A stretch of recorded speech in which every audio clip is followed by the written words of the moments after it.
As his ministry continued, Jesus of Nazareth increasingly offended those in power.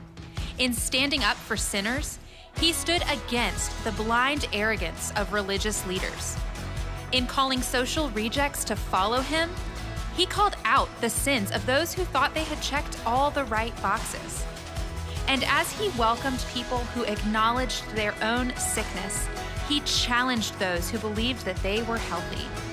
Join us as we turn to the Gospel of Luke to see the great opposition that Jesus faced. As you discover the truth of the real Jesus, you'll find the source of your own story's significance.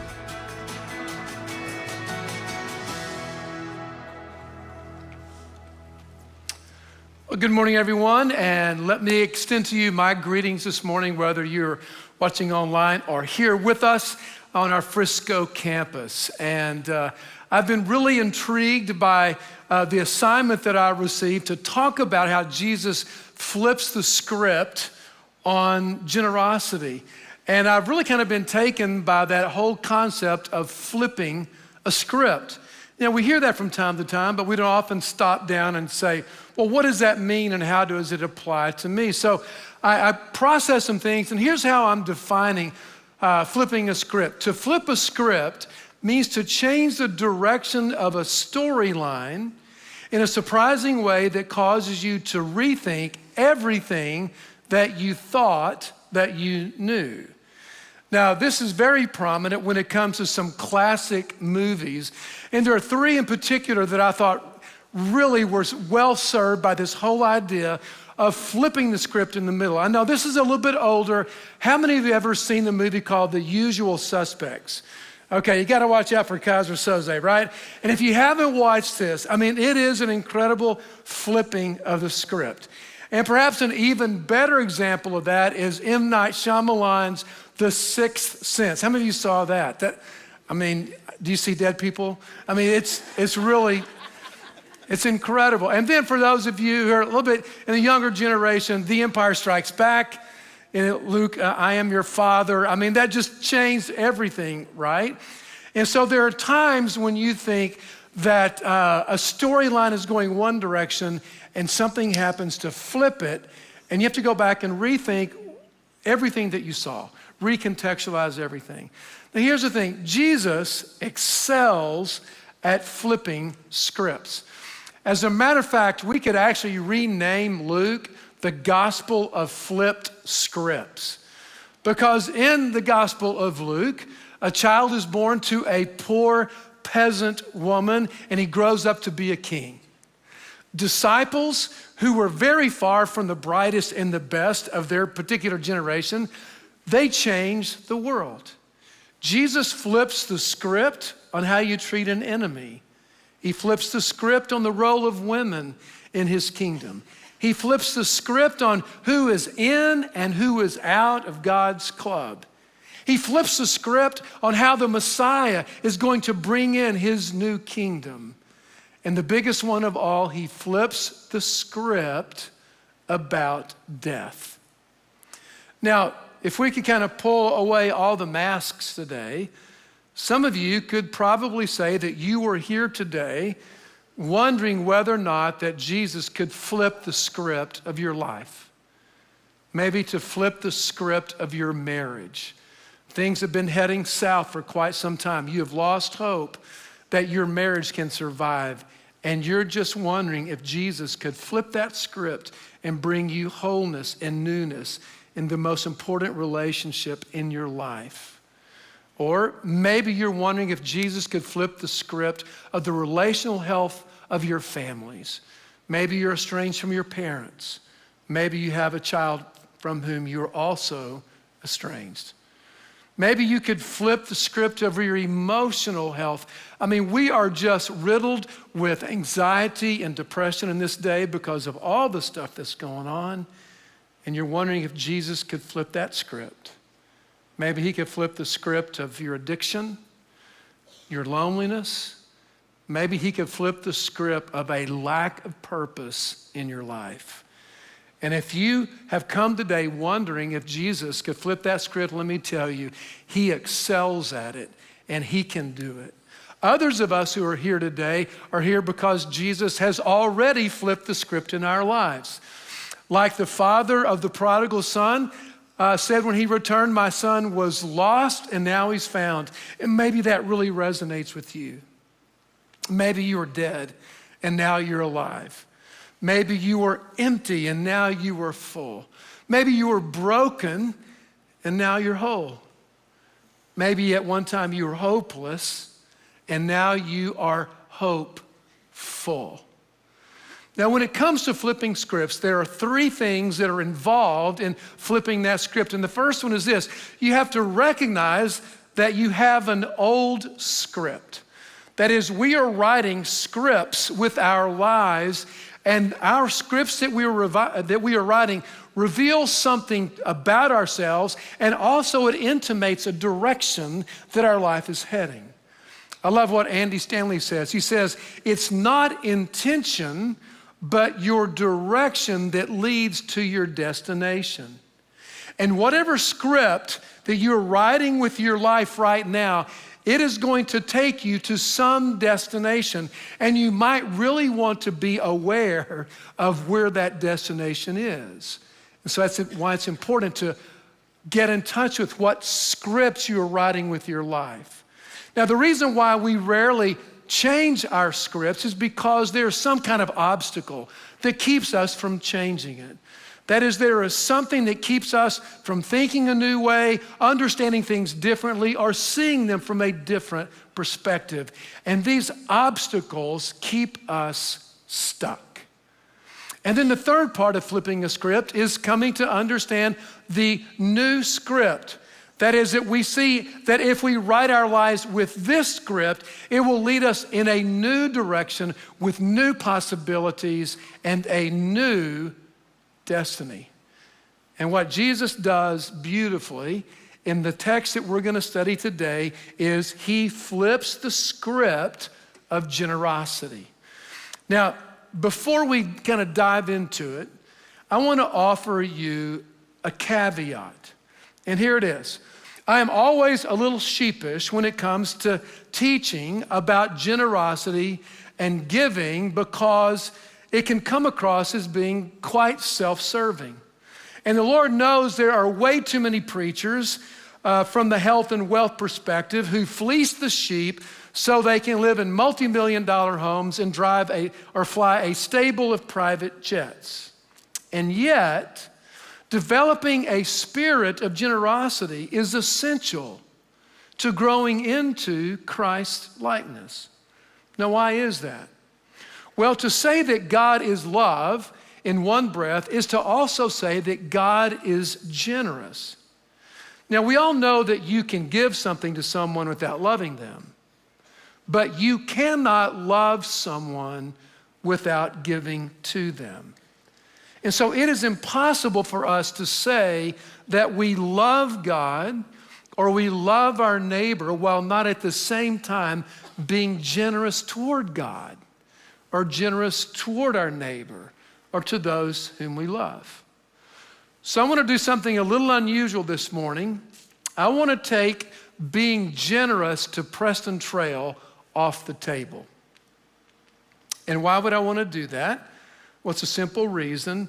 I want you to be as open and as non-defensive as you can possibly be, afraid that I'm going to ask you to give something or respond in that way. I want you to be open so that you can hear God speak to you about where you are on this journey of generosity, or what old scripts about generosity you're living out of, and what new kind of script that he wants to give you. All right? So with that being said, that off the table, let's dive in to Luke chapter 21, short 4 verses, but incredibly powerful. And here is how Luke records the story. While Jesus was at the temple, he watched the rich people dropping their gifts in the collection box. Then a poor widow came by and dropped in 2 small coins. I tell you the truth, Jesus said, this poor widow has given more than all of the rest of them, for they have given a tiny part of their surplus. But she, poor as she is, has given everything that she has. Now, let's set the scene a little bit. This story actually takes place in one of the temple courts, and it's called the Court of Women. Here's a picture of a reproduction of what Herod's temple must have looked like. These spaces outside of here are the temple or the court of the Gentiles. So if you're not Jewish, this is as far in as you could go. This court right here is the court of women. That is as far in as they could go. And then inside of this right here, that's the court of men. Men could go in there. And here is the Holy of Holies, and only the priest and high priest can go into the holiest of holies, all right? So Jesus is sitting out here, and you see these colonnades right here. Underneath this overhang, there were 13 boxes or offering receptacles that people would use to put in their offering. And the top of them looked like this. It was kind of like a trumpet shape, metal, and it narrowed, and then the money went in the box. That way people couldn't put their hand down in the box and pull money out, right? But it made a lot of noise when they gave coinage to go into the offering. So that's kind of the setting of where we are, and it's out of this story that Jesus is going to flip the script on generosity. So here's the first one. Now we're going to identify 3 today. There's maybe more, but 3 I think that are most important. So here's the first one. It is the script of the measure of generosity. Now the old script goes like this. Generosity is measured by the size of the gift. And that's why the wealthy, they would come and they would drop their rolls of coins in those offering receptacles and make a huge cha-ching, cha-ching, cha-ching sound, and everybody would take notice. Now this script that our generosity is measured by the size of our gift is based on an older script that goes like this. Your self-worth is based on your net worth. And when that's the way you see money and things, what happens is this, is that when you can give a large gift in public at the temple, that's like a double shot of self-esteem. And so that's why the wealthy people would go, and they at times would even be announced how much they were giving. Now, unfortunately, our culture still reinforces this value. Think about your alma mater or hospitals or those kinds of things. We tend to only put people's names on buildings or stadiums who give the largest gifts, right? Now, I'm assuming the best for high capacity donors, and that most of them are very humble and want no recognition. But hospitals and universities, they want to honor the people who give great gifts that make great things possible. And so that's why they name them after those donors. And yet one of the unintended consequences of this practice is that it affirms this old script that generosity is measured by the size of the gift. Now, when you begin to understand that and you observe that, it leads to the first obstacle.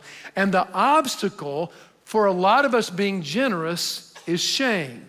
Now, what is shame? Well, here's a good definition of it. Shame is the painful emotion caused by the belief that one is or is perceived by others to be inferior or unworthy of affection or respect because of one's actions, thoughts, circumstances, or experiences. And when you see all the wealthy people dropping all that money in the temple and you have very little, it's just kind of embarrassing. It's just kind of shameful to put in your few cents. And so this woman did an amazingly courageous thing to put in her 2 cents along the way. Now, I don't know about you, but I feel this from time to time. When our choices in life and when our circumstances kind of limit our ability to give at certain levels, it's easy for us to feel like we're less. I feel that way sometimes, especially when I go to football games in the fall. So I have season tickets to Baylor football. And so whenever I go to a game in Waco, I go to the McLean Stadium. and the game is played on the John Eddie Williams Field, and there is no name printed on my reserved parking place, and all the seats in the stadium, especially the season ticket seats, are based on how much you contribute to the Baylor Foundation. And so it is safe to assume that I do not sit in a suite. I don't have club seats. I sit on the 20-yard line. And I have to tell you, there are a number of times along the way, I look at the people who are sitting on the 30 and the 40 and the 50 going, oh, I feel less than them. They must be way more wealthy and more influential, right? So even in just the normal things in life, it's easy for us to allow a feeling of being less to keep us from being generous. But what Jesus does is he flips the script. And once again in verse 4, he says, I tell you the truth. Jesus said, this poor widow has given more than all the rest of them, for they have given a tiny part of their surplus. But she, poor as she is, has given all that she has. Now, if you flip back to Luke chapter 12, verse 15, you discover there that Jesus flips that older script that one's self-worth is dependent upon one's net worth. Because in 12:15, what he says is this: life does not consist of your possessions. He says life is not measured by your possessions or what you own.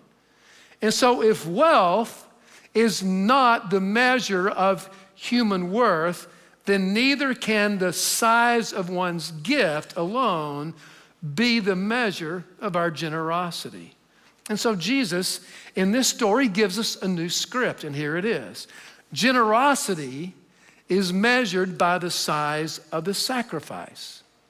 Not the size of the gift, not the numerical value, but the size of the sacrifice. Not how much one gives, but how much one has left over after they give. And the widow is a wonderful example of that.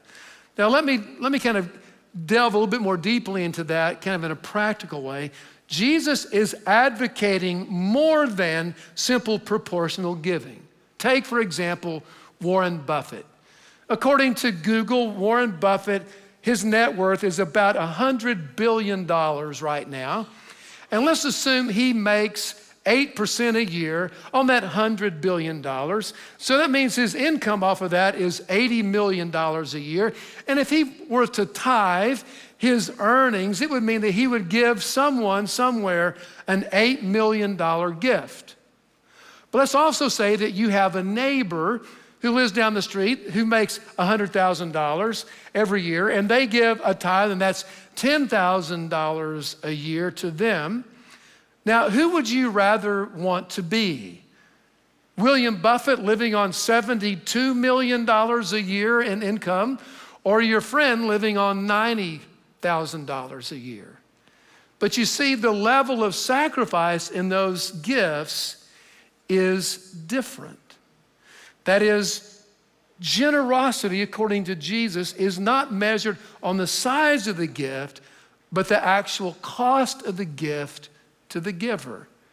And because he flips the script, what Jesus is saying is that everyone can be generous no matter how much money or how little money they actually have. And before I go to the next point, I do want to point out something about Warren Buffett. In 2006, he said and made the commitment that he would give away 99% of his net worth while he is alive or when he dies. So I think we can safely say that Warren Buffett, in the eyes of Jesus, would be generous. All right? Here's the second flip. Jesus flips the motivation for generosity. The old script is this: generosity is an obligation. It's something I've got to do. And quite frankly, this is evident in the structure of those 13 offering boxes. The chest 1 and 2, the offering chest 1 and 2, were designed to receive the temple tax. And the reason why they have 2 is for all those people who didn't give their tax last year, there's a box for last year's temple tax and one for this year's temple tax. Then chests 3 through 7 were for collecting the funds for appointed sacrifices that were required for people to be restored to ritual purity. So these were required if you wanted to be Jewish in good standing. And so these boxes paid for turtle doves or pigeons or firewood or other things. And here's the way it would happen. People coming from a long way away, like they didn't bring their pigeons or turtle doves with them. So they would actually put money in the offering chest, and then the priest would then take that money, and they had all the doves or the turtle doves that they needed or the pigeons, and then they would go and sacrifice on your behalf. So it was like a shortcut to do that. And so you had to give in order for that sacrifice to happen. And then chests 8 through 12 were slotted for what you had left over from when you gave those sacrifices. If you're here last week, Paul was talking about how in Jewish life, there was different coinage. There'd be Roman coinage and Greek coinage, and they would have the image on those coins of a Caesar or another leader. But because the Jews did not believe you should make any graven image, they didn't allow a coin that had an image on it to be given. So they developed money changers who would change money, and they would take in all the bad money and they'd give you temple money that you would use to pay for sacrifices. But like, when I went to Greece recently, I changed dollars into euros, but I would have some euros left. And so what do I do with those euros, right? So what happens is, what would people do if they had temple coins left and they were through with all their sacrifices? Well, you can give it back to the temple. And so they get paid on the front end and on the back end. And chest number 13, that was for voluntary offerings. Requirement for generosity just doesn't work. In fact, required generosity is really kind of an oxymoron, like jumbo shrimp or plastic silverware. That doesn't make sense. Or unbiased opinions, right? Required generosity is not generosity at all. And this becomes clear when you begin to understand the definition of generosity. Generosity is the virtue of giving good things to others freely and abundantly. Now, Matthew chapter 10, verse 8, Jesus really highlights this particular definition of generosity, where he says to the disciples, freely you have received, freely give. And so being obligated to give good things to people isn't generosity at all. And in fact, the more you are preached at, or the more obligation is spoken about, or the more you are should on about giving, then the more you experience the next obstacle. And that obstacle is resentment. When we feel obligated to give again and again, it creates resentment in our hearts. Last week when I was speaking with our leadership, our worship team about this message, I was asking them some questions about, hey, when do you ever feel resentment from feeling obligated to give? And one person who will remain nameless spoke up and said, I really don't like Valentine's Day because I'm obligated to get my wife a gift, right? And then another guy spoke up and said, I had this college roommate that he would break up with his girlfriend before her birthday, before Christmas, and before Valentine's Day until she caught on what he was doing. He was just too cheap. He didn't want to give her a present, all right? Now, I'm not big on resentment, but I hold resentment in my heart for basically one group of people: Hallmark cards. You know why? Because they keep inventing new holidays that make you feel obligated to buy a card and then to give a gift. And here's the deal: if you're giving out of obligation, it just creates resentment. And what Jesus wants to do is flip the script. And in Luke chapter 12, verse 32, we are reminded of these words. We spoke about them earlier, where Jesus says, it gives your Father great happiness to give you the kingdom. And these words come after Jesus speaks about the Father's love for birds. They neither sow nor reap, and he provides for them. And the lilies of the field are incredibly adorned, even more so than Solomon in all of his glory. And that what God does, everything that we have, is a gift from him. And these gifts don't simply stop with creation.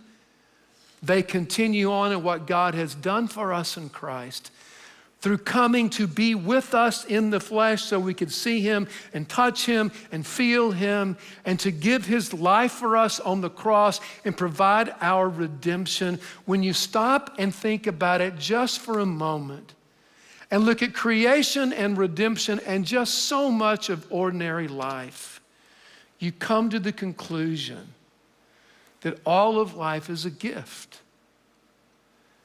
It's all grace. None of us caused ourselves to come into existence or into being.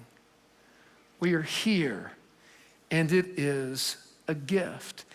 And what happens is when you begin to understand that all of life is a gift and all grace, then you understand the new script that Jesus wants us to know. Generosity is meant to be an expression of gratitude. Whenever you and I are tangibly and deeply loved by someone, gratitude is the normal expression in response. And not soon after we feel that, out of our gratitude, tangible expressions of thankfulness begin to flow from our lives. Some of you are in the sandwich generation right now. Your kids are into high school, late middle school, and yet your parents are getting older.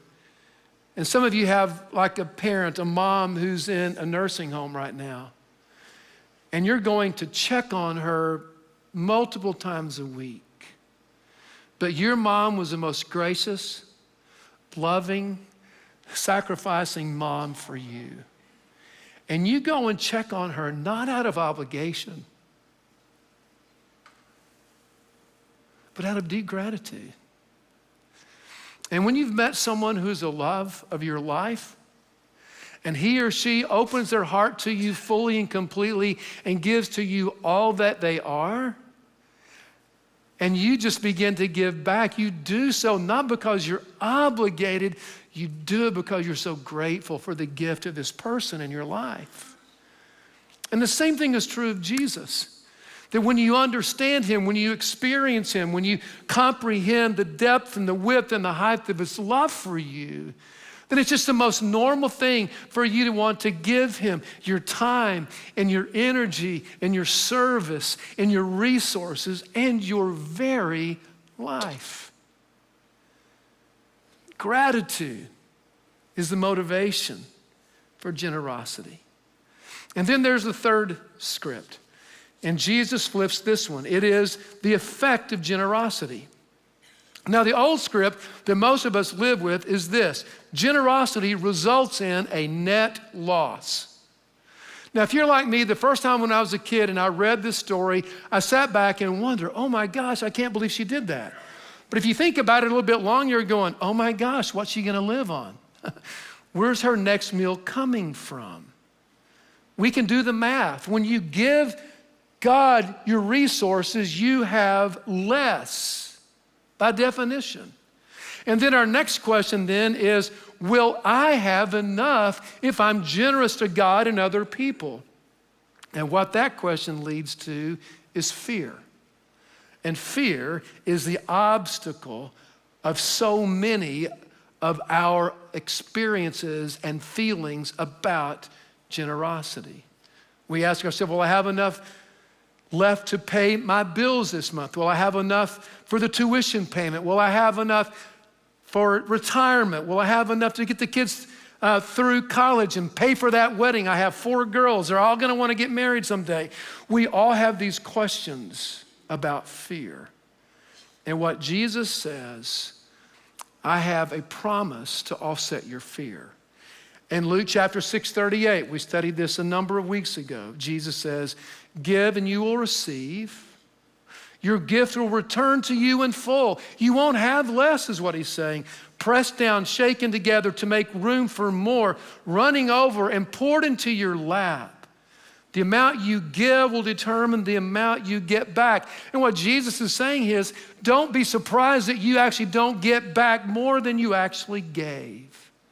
And then in Acts chapter 20, verse 35, the Apostle Paul is quoting Jesus. It's not recorded in any of the Gospels, but Luke wrote the book of Acts. And so I think Luke would want us to include that in his understanding of how Jesus flips the script. And this is what Jesus says. And Paul quotes, "You should remember the words of the Lord Jesus. It is more blessed to give than to receive. Your well-being, your status, your sense of meaning and purpose and life is enhanced when you give as opposed to receiving." And so here's the new script. Generosity is in fact a net gain. I love it when Jesus says something 2,000 years ago and then modern social science validates it. In fact, there are full schools and majors in generosity in college now. And here are what actual studies have now shown. That when you live a life of generosity, your blood pressure is lower, your stress level goes down, you experience less depression, you have lower levels of stress, as I said, you live longer and you're happier. It's amazing. You are more blessed when you give than when you receive. But it doesn't just do something for you, it does something for those to whom you give. A while back, I went back and tried to get my head around how that 1 cent that woman gave impacted people in the community. Now, I just figured it out. She gave 1 cent 2,000 years ago at 4% interest. For those 2,000 years, it would add up to 117 followed by 30 zeros in dollars. And Mark and Luke recorded her story.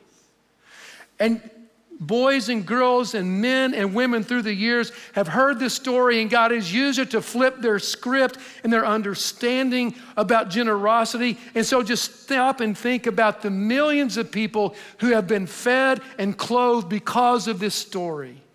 And the church is built, and the missionaries sent, and the charities funded, and the hospitals founded, and the schools established because of the generosity that emanated from this woman's 1 cent. There is an incredible return on our generosity, both for ourselves and others. The new script is generosity results in a net gain. So let me ask you, and I know you're not supposed to talk about money and generosity in polite company, but let me ask you, in your own mind and heart today, what is your primary script about generosity? And is one of these scripts really shaping and forming the life of generosity that you're living? Do you really think that your generosity is measured by the size of your gift, and therefore you're kind of embarrassed a bit to even give anything at all that you can? Is your script, if you've grown up in church, I don't blame you, I feel the same thing. You probably have heard so many messages that you feel like generosity is an obligation, and you resent it when people talk to you about it. Or maybe, just maybe, you'd like to be generous, but you really believe that generosity is always a net loss. I submit to you today that Jesus wants to help flip those scripts in your heart and life so you can begin to live a more generous life toward God, toward your family, toward your spouse, and toward your neighbors. And really, we will only live that kind of life when we understand how good and gracious God is, and when we begin to give and live out of gratitude. The band's gonna come now, and they're gonna lead us in a song called simply gratitude. And I invite you to just listen if that's where your heart is right now, or to sing along. But let this message and this song be the reminder of how much indeed we have to be thankful for, how much indeed we have received from the good hand of God.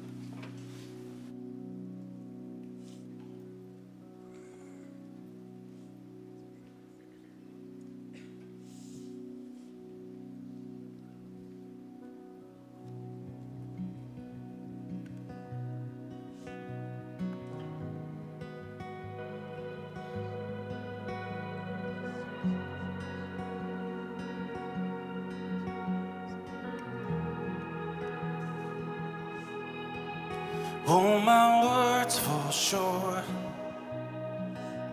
I've got nothing new.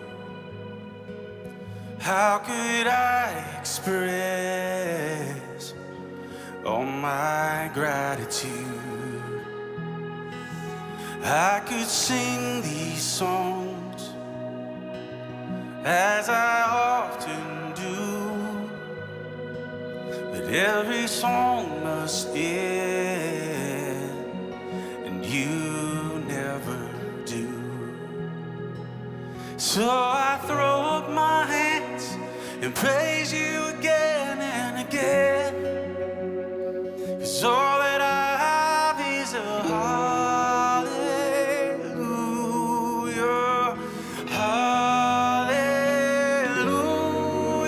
And I know it's not much, but I'm nothing else fit for a king, except for a heart singing hallelujah, hallelujah.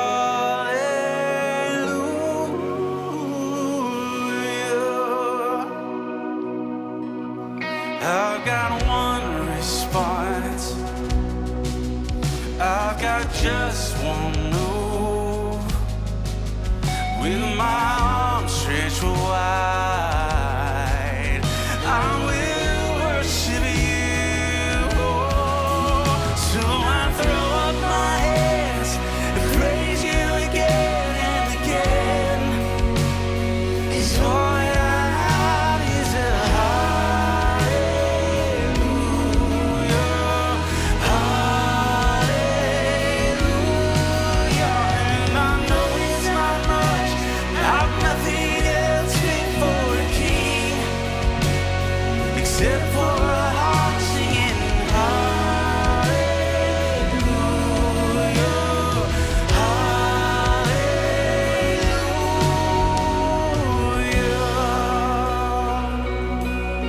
It's all that I have. Oh, I'll give it to you, Lord.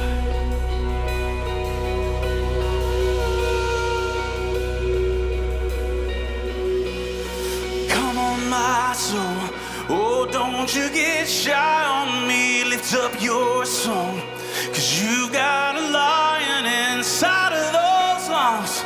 So get up and praise the Lord. Come on, my soul, oh, don't you get shy on me. Lift up your song, 'cause you got a lion inside of those lungs. So get up and praise the Lord, yeah. Come on, my soul, oh, don't you get shy on me. Lift up your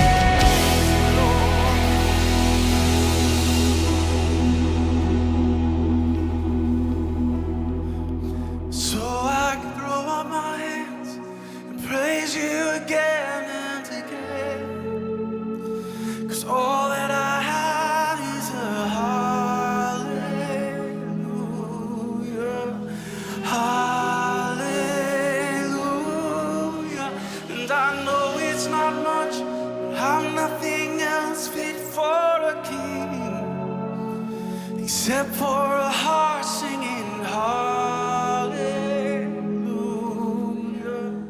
hallelujah.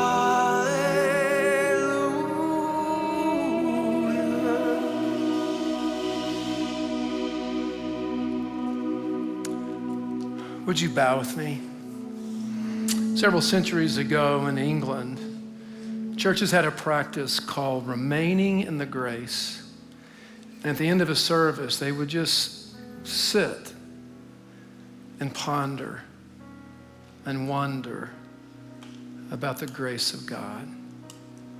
Let's just remain in the good grace of God for a moment.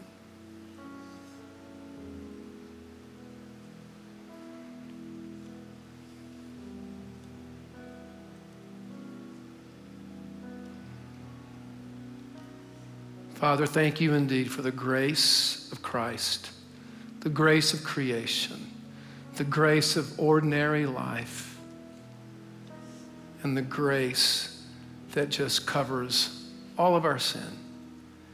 And Lord, I pray that that grace will sink more deeply into every pore of our body so that gratitude will flow out of us in love and service and generosity and giving to others in your name and to our neighbors and family. Father, help us this day. Flip the script on generosity in Jesus' name. Amen.